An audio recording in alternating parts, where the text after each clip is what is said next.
London, 1846. The black mourning gown hung heavily on Lady Rosalind James, Countess of Harbury, as she stood before her husband's grave. 3 years had passed since Edmund's death, yet she wore her widow's weeds like armor. Rain fell in silver needles around her, but she remained unmoved, her spine rigid as the marble tombstone that marked the final resting place of the man who had shattered her heart. "My lady," her lady's maid murmured from beneath an umbrella, "the carriage awaits." Rosalind nodded once, a barely perceptible movement. At 28 she was still beautiful, perhaps more so in her grief, which had carved elegant hollows beneath her cheekbones and lent a haunting quality to her green eyes. But beauty had proved a curse. Edmund had married her for it, paraded her through society like a prized possession, and then betrayed her in the most public manner possible. "The rain grows heavier, my lady," the maid pressed gently.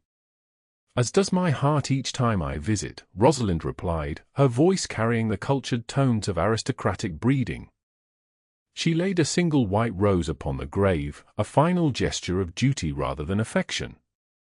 "Very well, Mary. Let us return to Harbury House." Inside the carriage, Rosalind removed her gloves with practiced precision. 3 years a widow, 7 years a wife, and not a day of true love among them. Edmund's gambling debts had nearly ruined the estate before his timely death in a duel, fought not for her honor, but over another man's wife. The scandal had been breathtaking in its scope, her humiliation complete. She had rebuilt her life methodically since then, transforming Harbury House into a model of efficiency.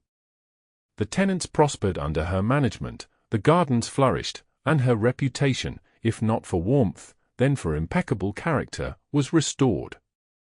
She had friends, albeit few, and the respect of society, if not its affection. It was enough. It had to be. Love, she had told her cousin Julia just last week, is a luxury for those who can afford disappointment. I have had my portion and found it bitter. The carriage rolled to a stop before the imposing Georgian facade of Harbury House. As Rosalind ascended the steps, her butler, Thompson, met her with an uncharacteristically troubled expression. "What is it, Thompson?" she asked, handing off her damp cloak. "My lady, during your absence, we received unexpected visitors. Colonel Warren Kinsford and his sister, Miss Amelia Kinsford, arrived not an hour ago. They are distant relations of the late Earl, it seems. The Colonel was gravely wounded at Badajos and requires convalescence. They presented this letter from Lord Pembroke." Rosalind accepted the sealed letter with mounting dread. Lord Pembroke was her late husband's cousin and trustee of certain entailed properties. If he had sent these people to her doorstep, she could hardly turn them away without causing offense. "Where are they now?" she asked, breaking the seal.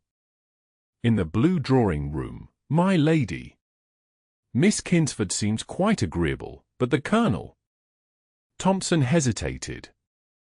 "He appears to be in considerable pain, though he refuses all assistance." The letter confirmed her fears. Colonel Kinsford was indeed a relation through Edmund's maternal line, and according to Pembroke, a distinguished officer whose military career had been cut short by a grievous injury. Pembroke humbly requested that Rosalind provide temporary accommodation while the Colonel recovered, suggesting the country air would expedite his healing. "How temporary, I wonder," she muttered, folding the letter with a sharp crease. "Very well. I shall meet them now." The blue drawing-room had always been Edmund's favorite, with its masculine furniture and hunting scenes. Rosalind had changed nothing after his death, preferring to simply close the door on that part of her life. Now, she found it occupied by a slender young woman in a modest traveling dress who rose immediately, and a man whose rigid posture in the armchair spoke volumes of pain held in check by sheer will. "Lady Harbury," Amelia Kinsford cursed deeply. "How kind of you to receive us with no notice. I fear we impose terribly." Not at all, Rosalind replied with practiced grace, though her gaze was drawn to the Colonel, whose profile might have been carved from granite. Lord Pembroke's letter explains the circumstances. Colonel Kinsford attempted to rise, leaning heavily on a polished cane, his left leg clearly unable to bear his full weight. Even in obvious pain, he cut an imposing figure, tall and broad-shouldered, with dark hair peppered with premature grey at the temples. His face might have been handsome before life had hardened it, etching lines of suffering around his mouth and eyes. "Lady Harbury," he said, his voice a rough baritone. "I apologize for this intrusion. My sister insisted on Pembroke's intervention, though I assured her we could manage at an inn." "Nonsense, Warren," Amelia interjected. "You can scarcely walk after the journey." Something flashed in the Colonel's eyes, pride wounded more deeply than flesh, before he mastered himself. "Nevertheless, we shall not trespass on Lady Harbury's hospitality for long." Rosalind studied him coolly. "Harbury House has 14 bedchambers, Colonel Kinsford, most of which stand empty. Your presence hardly constitutes trespassing." A ghost of a smile touched his lips.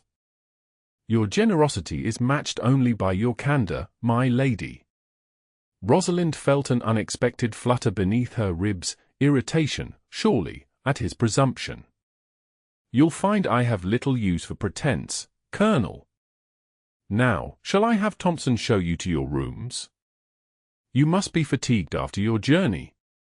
Later, after ensuring her unwanted guests were settled, Rosalind retreated to her private sitting room. This disruption to her carefully ordered existence was unwelcome.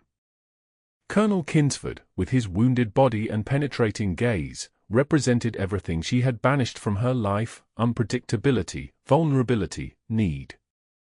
She had built walls around her heart, brick by brick, after Edmund's betrayal. This stranger would not breach them. "I shall be civil," she told her reflection as she removed her mourning cap. Nothing more. Over the following fortnight, Rosalind maintained a polite distance from her guests. Amelia proved to be pleasant company, intelligent and well-read, lacking the affected mannerisms of many young women of her station. The Colonel, however, remained largely confined to his rooms or the library, emerging only for dinner, where he spoke little but observed much. On a particularly fine morning, Rosalind was reviewing accounts in the morning room when Thompson announced Colonel Kinsford. He entered slowly, his cane tapping a sombre rhythm on the parquet floor. "I hope I'm not disturbing you, Lady Harbury." "Not at all," she replied, closing her ledger. "Please, sit." She noted his complexion had improved slightly, the grey pallor giving way to a healthier hue. He lowered himself into a chair with careful movements. "I wish to thank you properly for your hospitality. I fear I've been poor company. You're here to recover, Colonel, not to entertain me." "Warren," he corrected gently. "We are relations, after all, however distant." Rosalind stiffened. "I prefer to maintain certain formalities, Colonel." "As you wish." His eyes, a startling blue, she now noticed, studied her with unsettling intensity. "Your estate appears remarkably well managed. I understand you oversee it personally." "I do." "Unusual for a lady of your station." "Necessity often trumps convention, Colonel. When my husband died, the estate was compromised." She offered no further explanation, though rumors of Edmund's debts and indiscretions had circulated widely after his death. Warren's expression remained impassive. "You've accomplished much, then." "I've done what was required." She changed the subject abruptly. "Your sister mentioned you served in Spain." A shadow crossed his face. "Yes. The Peninsular Campaign, and later at Waterloo." "Your injury was the result of my own arrogance," he interrupted, his tone brooking no further inquiry. Lady Harbury, would you permit me to walk in your gardens? My physician insists on exercise, though I find the process undignified. Rosalind hesitated. She had avoided solitary encounters with the Colonel, unsure why his presence unsettled her so. Of course. They're particularly fine this time of year. Would you accompany me? I find myself unsteady on unfamiliar terrain. The request, delivered with such obvious reluctance, caught her off guard. Pride she recognized in his rigid posture. Here was a man accustomed to strength now forced to request assistance from a near stranger. I have correspondence to complete, she began, then stopped at the flicker of resignation in his eyes. Something within her, a fragment of compassion she thought long buried, stirred. But it can wait an hour. The gardens of Harbury House had been Rosalind's sanctuary after Edmund's death. She had redesigned them herself, replacing the formal patterns with something wilder, more natural, as though her own constrained emotions might find expression in unfettered blooms. Warren moved slowly beside her, each step clearly costing him. You favor roses, he observed, nodding toward a particularly vibrant display. Yes. Predictable, I suppose, given my name. But not these tidy English varieties, he continued, surprising her. These are wilder stock. Rosa gallica, if I'm not mistaken. The apothecary's rose. Rosalind couldn't hide her surprise.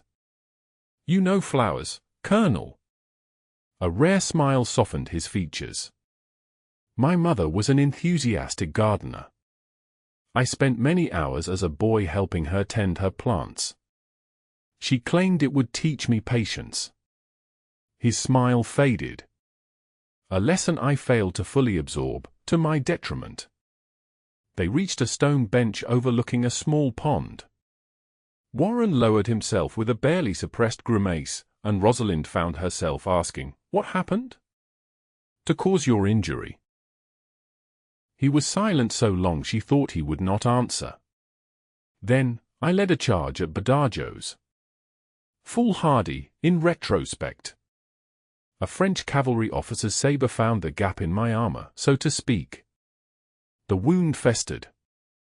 His hand gripped his cane tightly. I was told I would lose the leg. Then that I would never walk again. I've made it my mission to prove the surgeons wrong on both counts. You're very determined. As are you, Lady Harbury. We recognize our own kind, do we not? Rosalind felt exposed under his gaze, as though he could see past her carefully constructed facade. I don't know what you mean. Don't you? You've buried yourself in these magnificent gardens and your ledgers, just as I've retreated into my books and bitter memories. He spoke without self-pity, merely stating facts as he saw them. We both bear wounds, Lady Harbury. Mine are simply more visible. Anger flared within her, at his presumption, at the uncomfortable truth in his words. You know nothing of my life, Colonel. I know grief when I see it. And anger. His voice softened. And loneliness. Rosalind stood abruptly. You mistake composure for melancholy, sir. I am perfectly content with my life. Warren regarded her steadily. Are you? Then you're fortunate indeed. Something in his tone, not judgment but genuine curiosity, deflated her indignation. We should return to the house. The sun grows strong, and your sister will worry. As they walked back in silence, Rosalind felt a disquieting sense that the carefully ordered world she had built was shifting beneath her feet. The following day, a letter arrived that shattered her hard-won peace entirely. Lord Pembroke wrote to inform her that questions had arisen regarding the legality of certain transfers of property following Edmund's death. A distant cousin, one Frederick Ralston, was challenging her right to Harbury House itself, claiming the entail had been improperly broken. "It is likely nothing will come of it," Pembroke wrote, "but prudence suggests you consult your solicitor promptly." Rosalind read the letter 3 times, her hands trembling with fury. After all she had endured, Edmund's infidelities, the public humiliation, the near bankruptcy she had painstakingly reversed, to now face the prospect of losing her home was unbearable. She was still standing in the morning room, the letter crushed in her fist, when Warren entered without knocking. "Lady Harbury," Thompson mentioned. He stopped, taking in her expression. "What's happened?" "Nothing that concerns you," she said sharply, attempting to compose herself. Warren closed the door behind him. "Clearly it's significant. Perhaps I can help." A bitter laugh escaped her. "Unless you can resurrect my husband so I might murder him properly this time, I doubt it." His eyebrows rose at her uncharacteristic outburst, but he said nothing, merely waiting. The dam of her composure cracked. "It seems a cousin of Edmund's is challenging my right to Harbury House. After everything, all I've done to restore what he nearly destroyed, I may lose my home because some distant relation believes a woman incapable of managing an estate." Warren extended his hand. "May I see the letter?" She hesitated, then handed it to him. As he read, his expression grew grave. "Frederick Ralston," he said finally. "I know the name. A notorious fortune hunter with gambling debts to rival." He stopped abruptly. "To rival Edmund's," Rosalind finished flatly. "You needn't mince words, Colonel. My husband's failings are hardly secret." Warren folded the letter carefully. "This claim seems spurious at best. The entail was legally broken when you and Edmund had no male heir, was it not?" "Yes, with the approval of the trustees. Edmund insisted, claiming it would protect me should anything happen to him." A hollow laugh escaped her. "Perhaps the only thoughtful thing he ever did, and now even that may be taken from me." "We won't allow that," Warren said with surprising vehemence. "We?" Rosalind echoed. He looked momentarily disconcerted, then straightened. "I have some experience with legal matters, and more importantly, I knew Frederick at university. He was a scoundrel then and has only refined his technique since. If you'll permit me, I'd like to help." Rosalind studied him, uncertain why this virtual stranger would involve himself in her troubles. "Why would you do that?" Something flickered in Warren's eyes, determination, perhaps, or a deeper emotion she couldn't identify.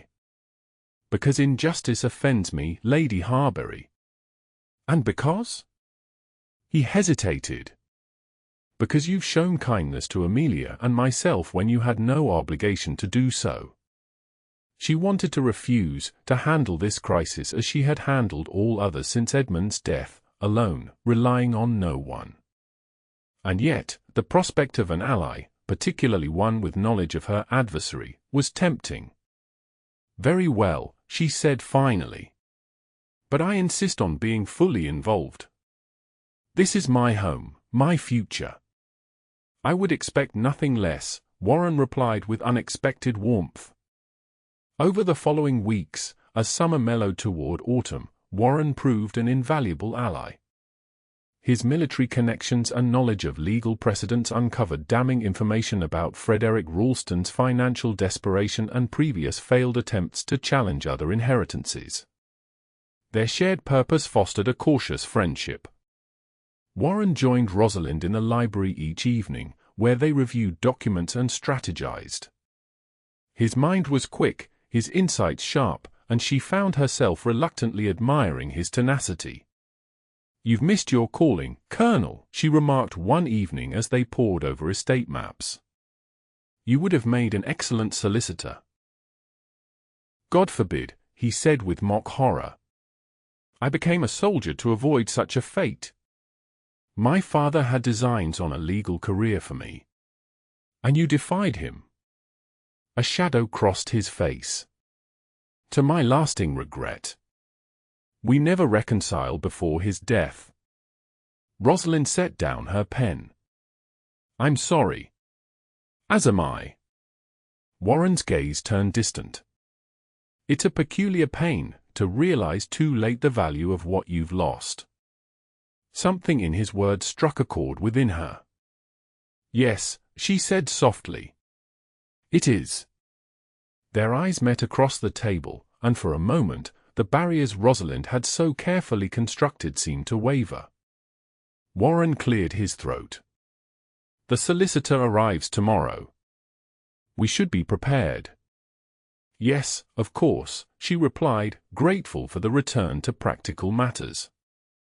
Yet as she gathered her papers, she was uncomfortably aware of how Warren's presence had begun to alter the rhythms of her days. His dry humor, his quiet strength, his refusal to treat her as anything less than an equal, all had become unexpectedly essential. The following day, Mr. Graves, her solicitor, confirmed their suspicions. Ralston's claim was tenuous at best, built on a misinterpretation of an obscure codicil. However, he warned, the mere fact of the challenge might cause speculation in society. Gossip, Rosalind said bitterly.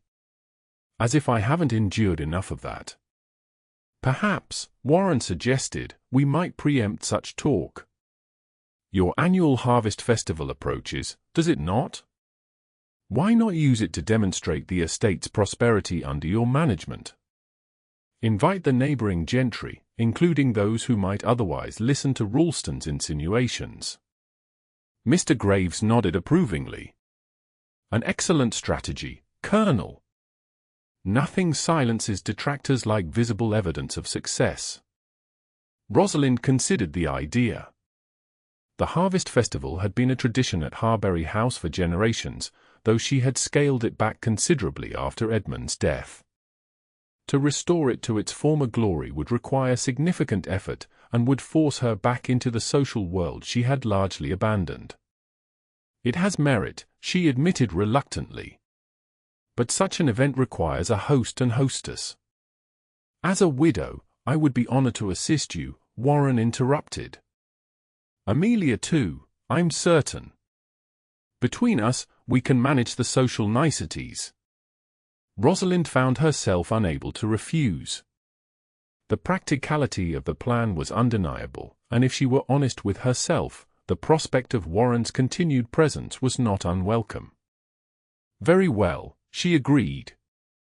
We shall give them a festival they won't soon forget. The preparations consumed the next fortnight. Invitations were dispatched, the house prepared for guests, and the grounds transformed with autumn blooms and harvest bounty. Rosalind worked alongside Warren and Amelia, finding unexpected pleasure in their collaborative effort. One afternoon, as they inspected the great hall where the festival dinner would be held, Amelia excused herself to consult with the housekeeper, leaving Rosalind and Warren alone. You've accomplished wonders, Warren said, gesturing to the transformed space. Harbury House hasn't looked this magnificent in years, according to Thompson. High praise from Thompson, Rosalind replied with a small smile. Though I confess, I had forgotten how much I once enjoyed such preparations. Before. She trailed off. Before your husband's betrayal, Warren finished quietly. Rosalind stiffened. You're very direct, Colonel. Would you prefer I pretend ignorance of something the entire county knows? His tone was gentle rather than accusatory. Edmund's infidelities were no secret, nor was his duel with Lord Mercer over the man's wife. Shame washed over her, the familiar, humiliating awareness that everyone knew of her husband's contempt for her. No, she said finally. I suppose pretense serves little purpose now. Warren moved closer, his cane tapping softly on the polished floor. Lady Harbury, Rosalind, may I speak plainly? The sound of her Christian name on his lips sent an unexpected tremor through her. I believe you already are, Colonel. Warren, he corrected. And yes, but I would go further. He hesitated, then continued with military directness. Your husband was a fool. A man given a pearl beyond price who cast it aside for glass trinkets. Rosalind's breath caught. Colonel, I've watched you these past weeks, he continued, as though afraid he would lose his courage if he stopped. Your intelligence, your determination, your compassion hidden beneath that carefully maintained reserve. You've rebuilt this estate through sheer will and ability, yet you hide yourself away as though you bear the shame of your husband's actions. You presume too much, she said, though without heat. Perhaps. But I recognize unnecessary penance when I see it. I performed my own for years after my injury, punishing myself for a tactical error that cost men's lives and my own career. His blue eyes held hers steadily. It changes nothing, Rosalind. It only prevents you from living fully. Something within her, a wall built of pride and pain, trembled. And how would you have me live, Colonel? Return to a society that whispered behind fans as I passed? Seek another marriage, perhaps, and risk further humiliation. I would have you live true to yourself, he said simply. Without fear or shame for things beyond your control. Before she could respond, Amelia returned, breaking the charged moment between them. Yet Warren's words lingered, unsettling Rosalind's carefully maintained equilibrium. That night, unable to sleep, she stood at her bedroom window overlooking the moonlit gardens. Warren's assessment had struck uncomfortably close to her heart. Had she been punishing herself? Using Edmund's betrayal as a shield against further vulnerability? The thought troubled her deeply, for it suggested her carefully constructed life was built not on strength but on fear. The day of the harvest festival dawned clear and bright. Harbury House gleamed in the autumn sunlight, its windows polished to brilliance, its gardens resplendent with chrysanthemums and late roses. Carriages began arriving in the afternoon, bringing the county's most prominent families. Rosalind greeted them in the entrance hall, dressed in a gown of deep burgundy, her first departure from mourning colors in 3 years. Warren stood beside her, resplendent in a dark blue coat that emphasized the breadth of his shoulders and the intense blue of his eyes. His leg still troubled him, but he had learned to disguise his discomfort, standing tall with only the barest reliance on his cane. Lady Harbury, Lady Thornfield exclaimed, "How wonderful to see Harbury House open properly again. And Colonel Kinsford, what a pleasant surprise to find you here. The Colonel and his sister have been kind enough to assist with the festival," Rosalind explained smoothly. "We are distant relations, you know." "How fortunate for you both," Lady Thornfield replied with a meaningful glance between them that made Rosalind flush. As the afternoon progressed, it became clear that speculation about her relationship with Warren had already begun circulating. She overheard whispers as they moved among the guests, noted the assessing glances, the knowing smiles. "Ignore them," Warren murmured as they momentarily stood apart from the crowd. "They'll gossip regardless. Better to give them something positive to discuss than Ralston's spurious claims." "Is that what we're doing?" she asked, suddenly uncertain. "Providing fodder for gossip." Warren's expression grew serious. "Is that all you believe this to be?" Before she could answer, they were interrupted by the arrival of Frederick Ralston himself, a florid man with calculating eyes who had accepted her invitation with suspicious alacrity. "Lady Harbury," he said, bowing with exaggerated courtesy. "What a charming gathering. How generous of you to share the bounty of the estate, while you still control it." Warren stiffened beside her, but Rosalind laid a restraining hand on his arm. "Mr. Ralston," she replied coolly, "how kind of you to accept my invitation. I do hope you'll take the opportunity to tour the grounds. The improvements we've made since my husband's death have increased the estate's value considerably, a fact our trustees find most satisfactory." Ralston's smile faltered slightly. "Improvements require capital, my lady." I wonder that you found the resources, given my cousin's financial difficulties. Careful management and wise investment, Mr. Ralston. Qualities I understand are somewhat foreign to your experience, given your recent losses at the gaming tables. She smiled sweetly. Do enjoy the refreshments. As Ralston stalked away, Warren regarded her with undisguised admiration. Remind me never to cross you, Lady Harbury. Your blade is both sharp and precise. Despite the tension of Ralston's presence, the festival proceeded magnificently. The tenants presented Rosalind with a bountiful harvest display, testifying to the estate's prosperity under her management. The dinner that followed was impeccable, the wine excellent, the conversation lively. Warren, seated beside her at the head of the table, proved a charming host, his military bearing and quiet wit impressing even the most skeptical guests. As the evening drew to a close, Warren rose to offer a toast. To Lady Harbury, he said, his deep voice carrying easily through the great hall, whose intelligence and determination have transformed Harbury House into a model estate. We are all beneficiaries of her extraordinary capabilities. The guests raised their glasses with enthusiasm, and Rosalind felt a warm glow of vindication. This public acknowledgment of her achievements was sweeter than she had anticipated. Later, as the last guests departed, she found Warren in the library, standing before the fire, his expression distant. You should be pleased, she said, closing the door behind her. Your strategy worked perfectly. Even Ralston looked chagrined by the end. Warren turned, studying her with an intensity that made her heart quicken. I am pleased for you, Rosalind. You've earned this triumph. We earned it, she corrected. I couldn't have done this without you. Yes, you could have. He smiled slightly. Though perhaps not as efficiently. A comfortable silence fell between them. Rosalind moved to stand beside him before the fire, aware of a growing tension, not unpleasant, but undeniable. I received a letter today, Warren said finally. From my former commanding officer. He's offered me a position with the War Office, administrative work suitable for an officer with limitations.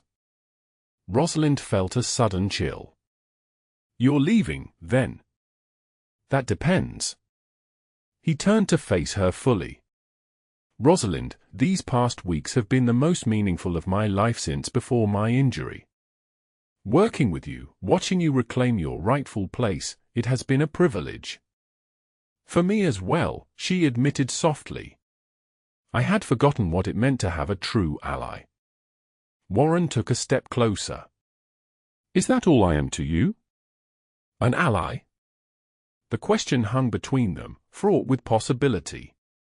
Rosalind felt herself at a precipice, teetering between the safe, contained existence she had built and something far more dangerous and potentially profound.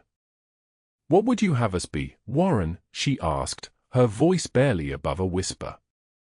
He reached out, his fingers brushing hers with exquisite gentleness. Whatever you will allow, Rosalind. I have come to care for you deeply. Your strength, your integrity, your hidden tenderness, they have claimed my heart when I believed that part of me had died at Badajoz. Rosalind's breath caught. Fear and longing warred within her, the fear of vulnerability, of repeating past mistakes, of trusting again only to be betrayed, and the unexpected, overwhelming longing for what Warren offered.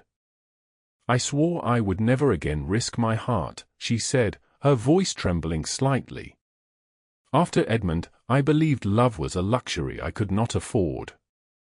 Warren's fingers tightened around hers. And now? Now I find myself contemplating bankruptcy, she said with a small, uncertain smile. But Warren, we hardly know each other. This connection between us, it could be merely the product of our shared purpose. Then let us discover the truth, he urged. I am not asking for immediate certainty, Rosalind.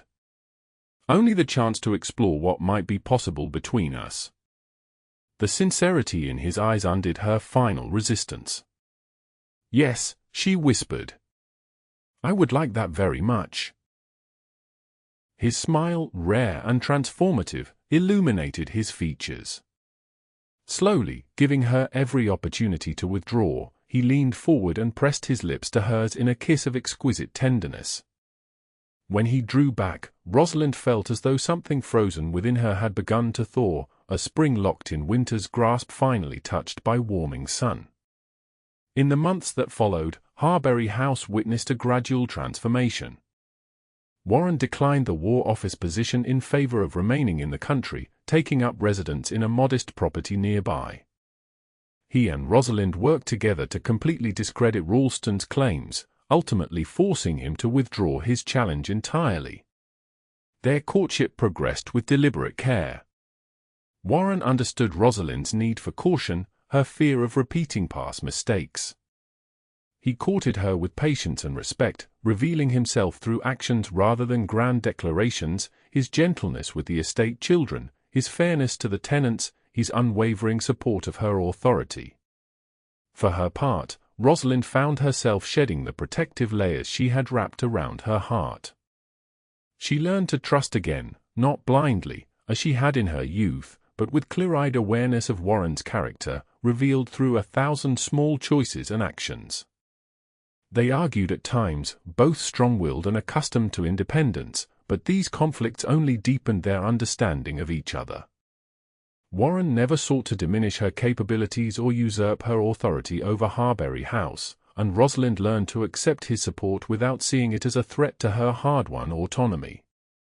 On the anniversary of their first meeting, Warren asked Rosalind to walk with him in her rose garden, now dormant in winter but still beautiful in its structured elegance.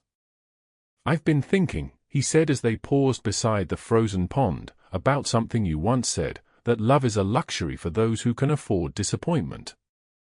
Rosalind smiled, remembering. "I was wrong." "Were you?" Warren turned to face her, snowflakes catching in his dark hair. "Love is indeed a luxury, the greatest one life offers. But its value lies not in its certainty but in its courage." He took her gloved hands in his.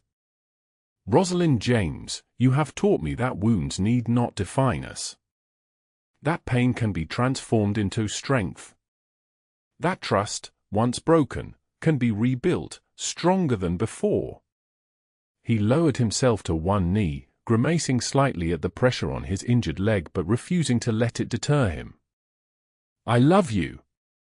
With a soldier's discipline, a scholar's appreciation, and a man's devotion. "Will you do me the extraordinary honor of becoming my wife?" Tears blurred Rosalind's vision, not the bitter tears of grief and humiliation she had shed after Edmund's betrayal, but tears of a joy she had never expected to feel again. In Warren's steadfast gaze, she saw not the blind adoration of youth but something infinitely more valuable, clear-sighted love, offered with full knowledge of her strengths and weaknesses alike. "Yes," she said, her voice strong and sure. "Yes, Warren. I will marry you." As he rose and took her in his arms, Rosalind felt the last frozen fragments of her heart dissolve completely. She had been wrong to think love a luxury she could not afford. The true poverty had been in refusing its possibility, in closing herself off from the very connection that could heal her deepest wounds. In the spring, when her roses bloomed again in wild profusion, they were married in the small chapel at Harbury House. And if society whispered about the widowed Countess and her colonel, their gossip held no power to wound, for Rosalind and Warren had discovered a truth more enduring than scandal, that hearts, like gardens, require courage to bloom again after winter's devastation, and that such courage, in the end, yields the sweetest harvest of all.